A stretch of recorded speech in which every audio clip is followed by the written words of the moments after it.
जय गौ माता। जय गौ माता। आज तेलंगाना प्रांत में गोरक्षायाम के नाम से मेरा प्रवास था। उसमें मैं मोदक विभाग में आया हूँ।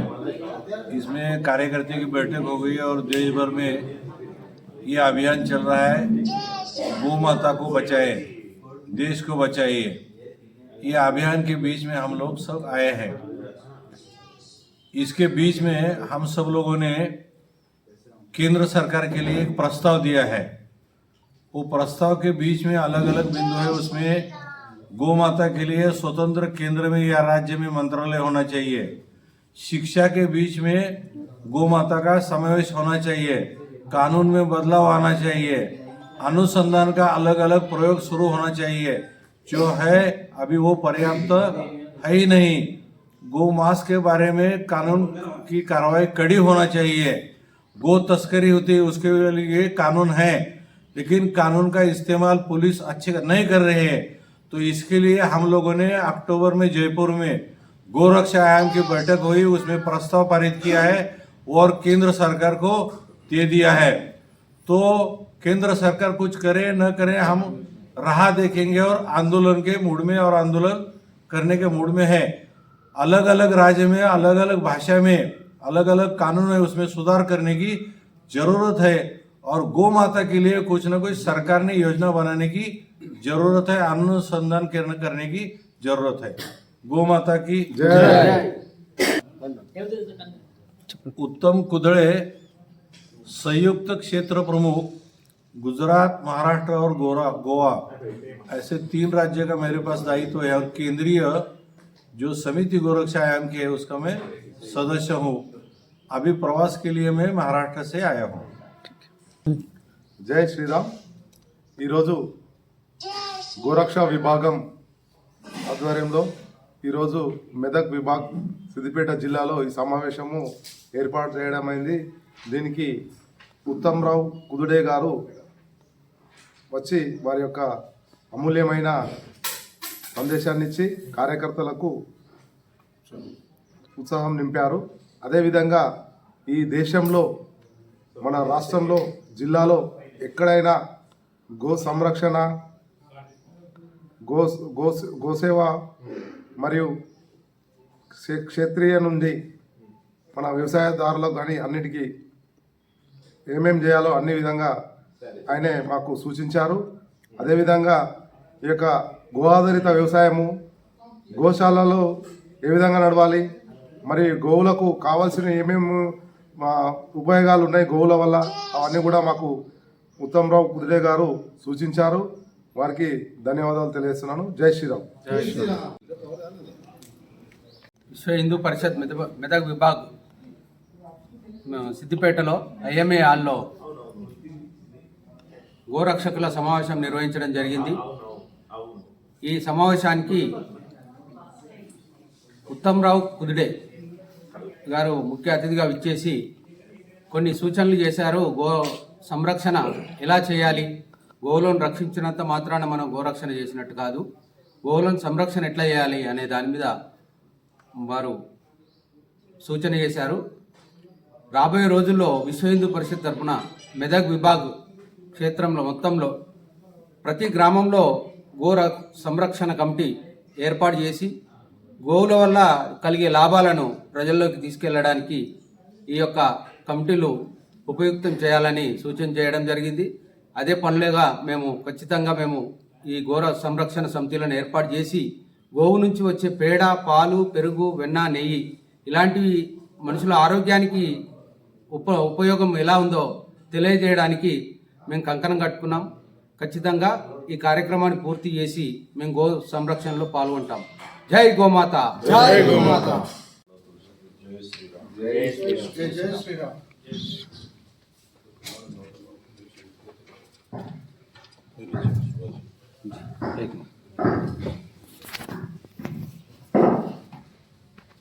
श्रीराम.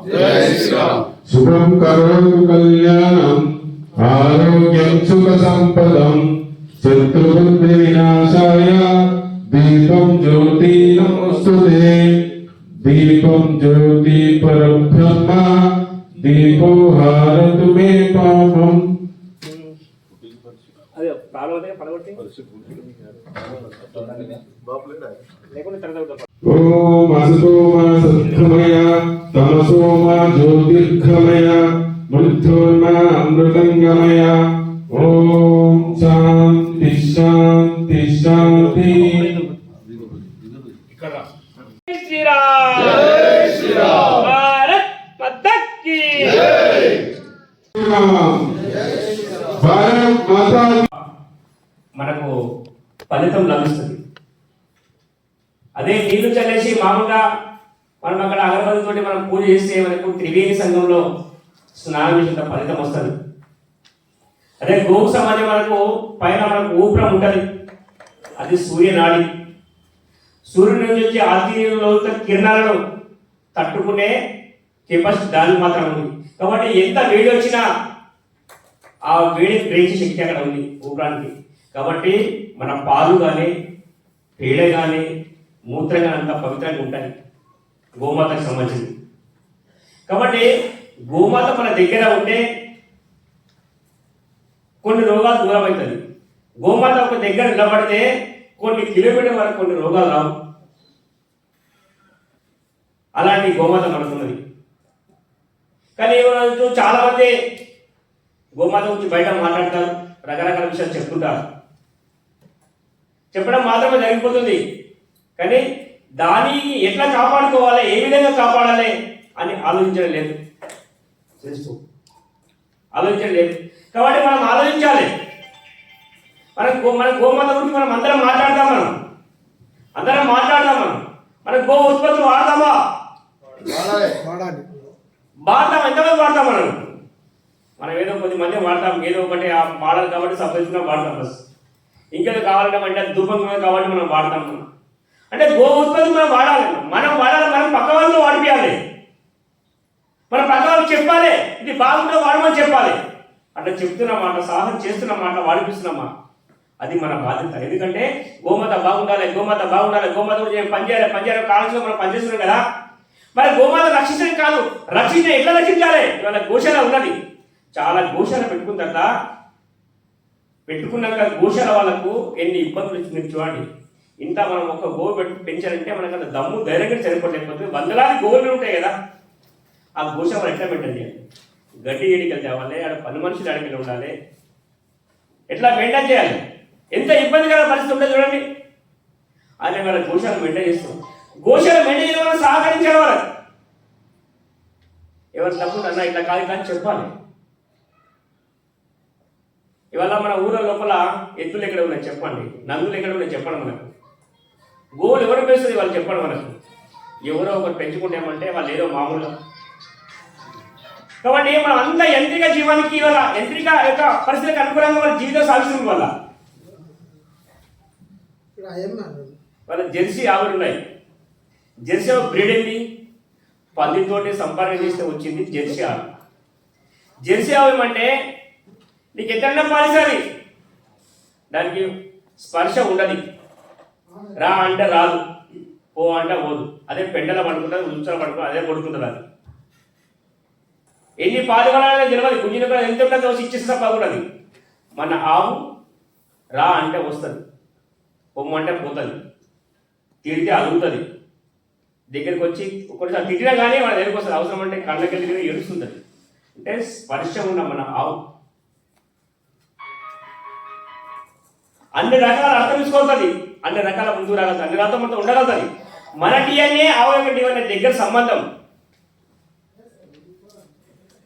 మన సర్వదేవతల నిలయం మన ఆరాధన దైవమే వల్ల.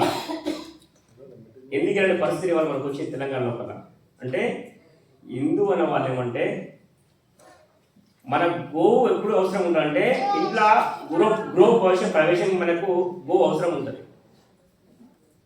మన ఇంట్లో పూజ కావాలి కాబట్టి ఎవరన్నా చెప్తారు కాబట్టి పాపాలు చెప్తారు కాబట్టి మన ఇంటికి గోవు రావాలి, గోవు పూజ చేయాలి. దాదాపు మనం మర్చిపోతాం.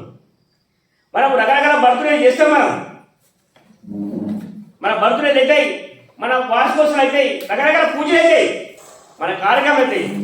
కాబట్టి మనం ఎప్పుడు ఏ కార్యక్రమం చేసినా కానీ, ఏ బర్త్డే చేసినా కానీ, ఏ వార్షికోత్సవం చేసినా కానీ నేను మొదట నా జీవితంలో నేను గోవు పూజ తప్ప నేను వేరు చేయను, ఆ తర్వాత నేను ప్రారంభిస్తానంటే ఒక సంకల్పం మనం తీసుకుంటే గోవు యొక్క ప్రాధాన్యత మనకు తెలుస్తుంది.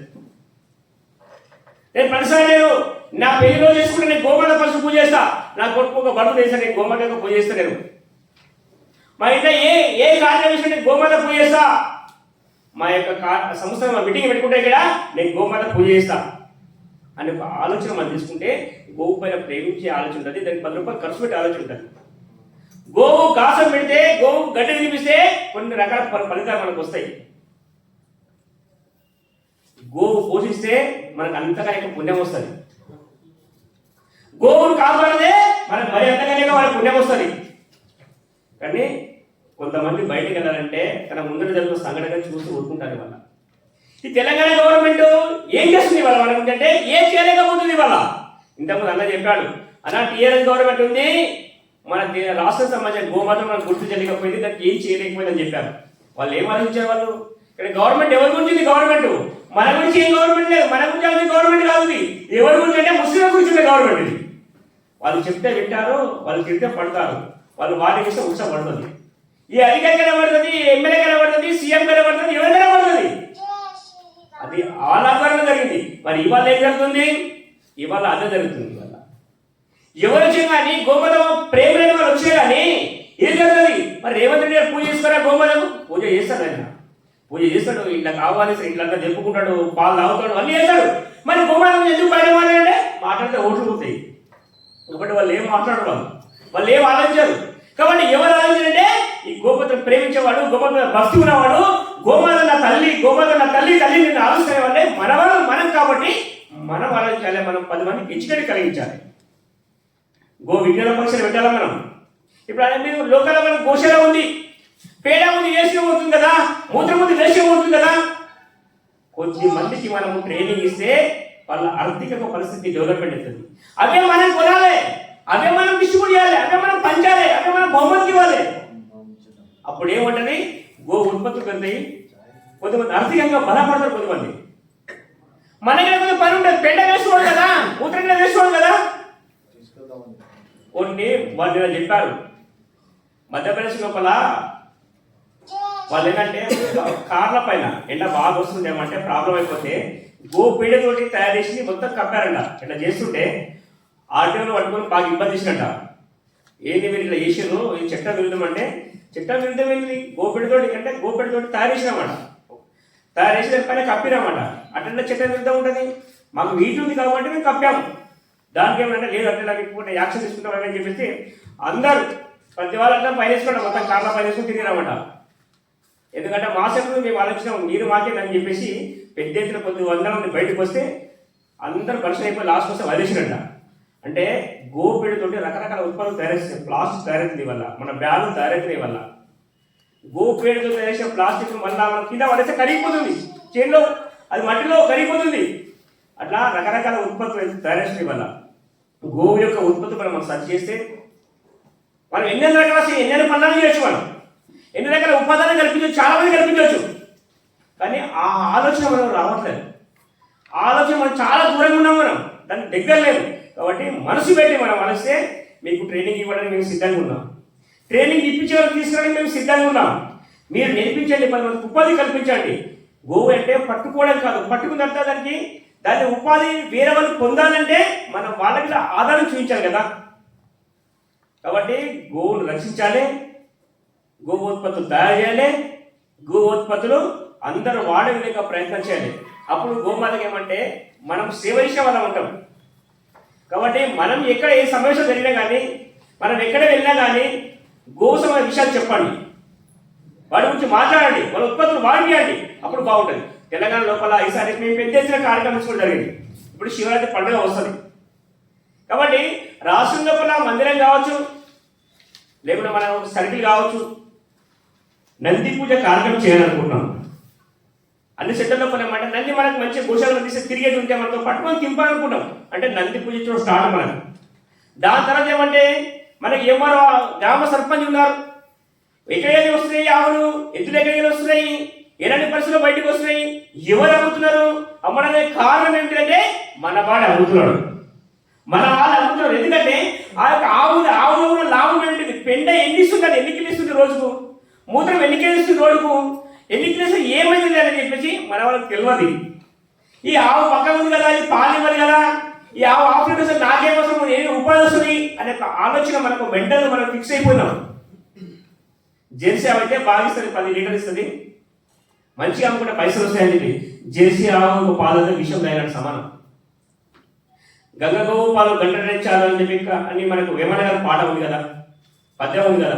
కాబట్టి మన ఆవు యొక్క లాభం ఏమంటే మన గ్రామాలకు వెళ్ళాలి. గ్రామాలు ఉన్న వాళ్ళందరికీ ఏమంటే సర్పంచ్, ఊళ్ళో సర్పంచ్ ఉంటాడు కాబట్టి గ్రామ సర్పంచ్కి ఏమంటే మన ఊళ్ళో అందరం పెద్ద ఎత్తున ఒక ర్యాలీగా వెళ్ళేసి సర్పంచ్ మీరు మన ఊరు నుంచి ఆవు బయటకు వెళ్ళకూడదు, మన ఊళ్ళో కత్రాచారం కొయ్యకూడదు, ఎందుకంటే గోవు సర్వైతే నిలయమని చెప్పేసి మనం వాళ్ళకు ఒక మెమరాండం ఇస్తాం. దాని తర్వాత మనం ఒక డేట్ మీకు ఇస్తాం పేపర్, తర్వాత ఎంఆర్ఓ గారికి మెమరాండం, కలెక్టర్ గారికి మెమరాండం ఇస్తాం, ఎస్పీ గారికి మెమరాండం ఇస్తాం.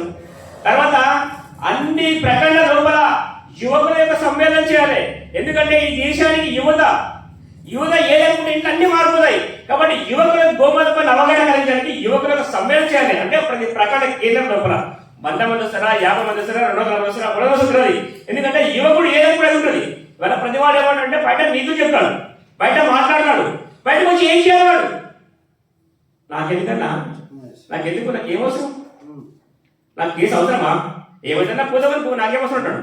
కాబట్టి అలాంటి వాళ్ళకి గెలవాలి, ఎవరైనా మంచి వస్త్రం పంపిస్తాం అలాంటి విషయానికి గెలవాలి, వాళ్ళకి అర్థం కావాలి. అంటే మనవాడికి మనం అర్థం చేయించడం మనం ఫెయిల్ అయినాం, మనవాడికి మన విషయం చెప్పడం మనం ఫెయిల్ అయిపోతున్నాం, మనవాడు మన విషయం చెప్పడం వాడు ఫెయిల్ అయిపోతున్నాడు, మనవాడు మన వాళ్ళకి మన తల్లిదండ్రులు చెప్పడం మనం ఫెయిల్ అయిపోయాం. కాబట్టి దాని దుస్థితి మన వాళ్ళకి వచ్చేసింది. కాబట్టి దాన్ని గొప్పగా గెలవాలి, మరి దాని విషయం గెలవాలి, దాని అవగాహన మనకు రావాలి. అప్పుడు గోమాతను ఎవరు కాపాల్సిన పని లేదు, ఎవరు వాడే కాపాడుకుంటాడు, ఎవరు వారు అమ్మరు. కాబట్టి దాన్ని మనం చేద్దాం. సార్ కంగని కట్టుకో, నేను చేస్తాను, నా మాత మీద గోమాత గురించి నేను సమావేస్తాను, నేను పనిచేస్తాను, అవగాహన కలిగిస్తాను. ప్రతి రైతుకు, ప్రతి కిసాన్కు నేను అవగాహన కలిగిస్తాను. ఎవరైతే ఆవులు వచ్చే వాళ్ళకి అవగాహన కలిగిస్తాను. కాండలు ఉన్నాయి, చాలా కాండలు ఉన్నాయి, కాండలు ఆవులు ఎక్కువ ఉన్నాయి, వాళ్ళకి అవగాహన కలిగిస్తే వాళ్ళు రేపు ఒక్కటి అమ్మడు, రేపు ఎవరు దగ్గర వాళ్ళంతా బ్రహ్మాండం వాళ్ళు చూసుకోగలుగుతారు. కాబట్టి వాళ్ళ దగ్గర మనం వెళ్ళగలుగుతామా, మన సమయం ఉందా, నేను పోగలుగుతానా, నేను చెప్పగలుగుతామా అనే మానసికంగా సిద్ధం కావాలి, మన మెంటల్ సిద్ధం కావాలి మనం. కాబట్టి అట్లా అవగాహన మనం కలిగించాలి. దాని తర్వాత ఏమంటే మనం విభాగం వారి అనుకున్నాం. ఈసారి గోవు యొక్క మహాసభలు పెట్టాలనుకుంటున్నాం తెలంగాణ రాష్ట్రం లోపల. ఎందుకంటే పబ్లిక్ వెళ్ళిపోవాలనుకున్నాం మాస్కి సార్ అనమాట. కాబట్టి ఏ సభ పెట్టినా కొన్ని వేల మంది ఉండాలి, దానికి అందరూ ఆల్రెడీ అధికారులు వస్తారు, అట్లా ప్లాన్ చేస్తున్నాం. దాని తర్వాత భాగ్యంలో పెద్ద ధర్నా అనుకుంటాం. ఈసారి పెద్ద కొన్ని వేల మంది ధర్నా చేయాలి భాగ్యం లోపల గోవు సంబంధించిన విషయాలు. ఆ తర్వాత సీఎంకు స్వామి సాహసంతుల యొక్క తీర్మానం ఉంది. తెలంగాణ ఉన్న సాధులందరూ దగ్గర కూర్చోబెట్టి వాళ్ళందరూ బయటకు వస్తారు, వాళ్ళు తీర్మానం చేస్తారు, మినిస్టర్కు, హోమ్ మినిస్టర్కు అందరు కలుస్తారు వాళ్ళు. ఆ తర్వాత ఎక్కడ బయటకు పోకుండా అందరి కార్యక్రమం బయటకు వచ్చి నిలబడతాం, కాపాడుకుందాం. కాబట్టి నా ఆలోచన ఏంటంటే నేను గోవు గురించి మాట్లాడుతున్నప్పుడు నేను సమయం ఇవ్వాలి, నేను గోవు గురించి ఆలోచించినప్పుడు నేను సమయం ఇవ్వాలి. వాళ్ళు చెప్పారు నంది గురించి ఒక విషయం. అమెరికాకి వెళ్ళి 2 స్టూడెంట్లు వచ్చారంట గుజరాత్కు. అమెరికాలో గోవు సంబంధించిన రకరకాలుగా వాళ్ళు ఆలోచించారంట. వచ్చిన తర్వాత గుజరాత్లో పెట్టేసి నంది యొక్క మూత్రాన్ని ఒక నక్షత్రంతో 16 రోజులు మాత్రమే మూత్రాన్ని తీస్తారంట. దాన్ని తీసాక ఏమంటే దాంతో టాబ్లెట్ వేస్తే సంతానం కలుగుతుందంట. అలాంటి సంతానం కలగడానికి గుజరాత్ లోపల అమెరికా నుంచి వచ్చేసి గోపరిచేసిన కార్యకర్తలు వాటి టాబ్లెట్ ఎవరు సంతానం కలగడానికి ఇస్తున్నారంట. అంటే డబుల్ పవర్ఫుల్ అంట. మా గోమాత కన్నా నంది ఒకటి ఏమంటే సంతాన ఉత్పాదనకి చాలా పవర్ఫుల్ టాబ్లెట్ అంటారు. అంటే ఈ విషయం మనకి ఎక్కడ తెలుస్తుంది, దాని గురించి సర్చ్ చేయాలి, దాని గురించి ఆలోచించాలి, అప్పుడే మనకు తెలిసేది. కాబట్టి మనం చేయలేకపోతున్నాం. అందుకే గోపన ప్రేమ ఉన్న వాళ్ళు, బాధ్యత ఉన్న మన కార్యక్రమం ఏమంటే మనం ఆలోచించామంటే విషయాలు ఎక్కువ తెలుసుకొని సమాజంలో అందరికీ ఎక్కువ మటుకు అవగాహన కలిగిస్తే గోమాత ఆటోమేటిక్గా బయటికి రాదు, తిరిగోడు చచ్చిపోతాడు, బయటికి రాకుండా మనం కాపాడగలుగుతాం. కాబట్టి నేను సమయం ఇస్తాను, నేను పనిచేస్తాను, నేను ఆలోచిస్తాను చెప్పేసి ఒక ఆలోచన మనం ముందుకెళ్ళేసి వచ్చే రోజుల్లో జరిగే ప్రతి కార్యక్రమం మనం సిద్ధంగా ఉండాలి. ఆల్ ఇండియా ప్రముఖ దినచర్య ఉపాధ్యాయులు వాళ్ళు వచ్చారు. తెలంగాణ లోపల ఈ మంత్ ఎండింగ్ వరకు అన్ని కంప్లీట్ కావాలి. మీరు చేసే కార్యక్రమం విజయవంతమని చెప్పాను. కాబట్టి జిల్లా అధికారులు ఆలోచించి ఆ విధంగా ప్రయత్నం చేయాలని కోరుకున్నా. అందరికీ జై శ్రీరామ్, జై గోమాత. జై గోమాత.